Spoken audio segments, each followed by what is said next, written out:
আলু ভাজা হয়ে গেছে, এবার নামিয়ে নেব। কড়াইতে তেল দিয়ে দিয়েছি, এবার পেঁয়াজটা দিয়ে দেব। পেঁয়াজটা দিয়ে দিয়েছি, এবার ভাজা ভাজা হওয়া পর্যন্ত নাড়ব। এবার মশলাটা করে নেব। পেঁয়াজ, রসুন, টমেটো, লঙ্কা, আদা পেস্ট করে নেব। মশলা হয়ে গেছে পেস্ট করা, এবার মশলাটা দিয়ে দেব। মশলাটা দিয়ে দিয়েছি, এবার মশলাটা কষাবো।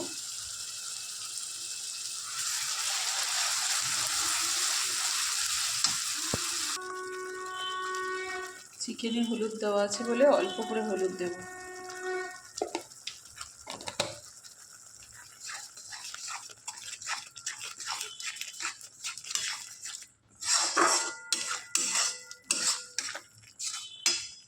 মশলাটা কষা হবে, তারপরে চিকেনটা দেবো। মশলাটা কষা হয়ে গেছে, এবার চিকেনটা দিয়ে দেবো।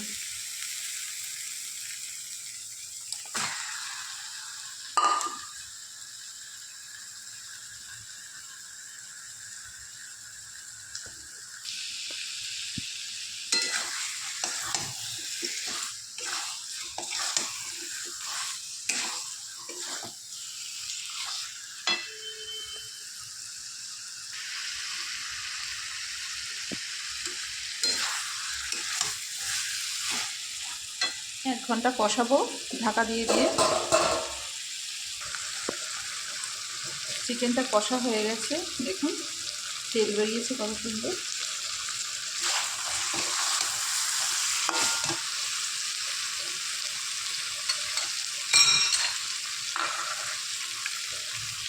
এই যে ভেজে রেখেছিলাম যে মশলাটা, সেটা দিয়ে দেবো।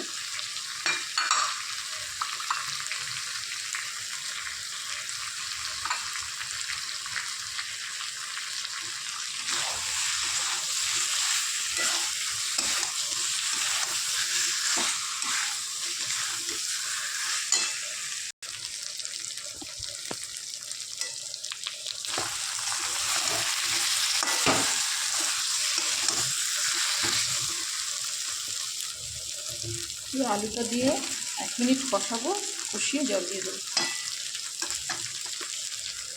কষানো হয়ে গেছে, এবার জল দিয়ে দেবো।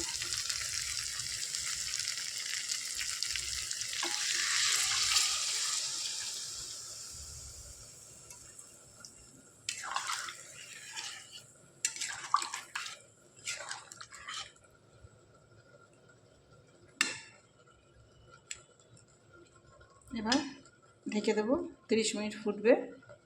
হয়ে এসছে চিকেনটা। চিকেনটা যখন ম্যারিনেট করে গেছিলাম তখন লবণ দিয়েছিলাম, আর এখন একটু লবণ দেবো।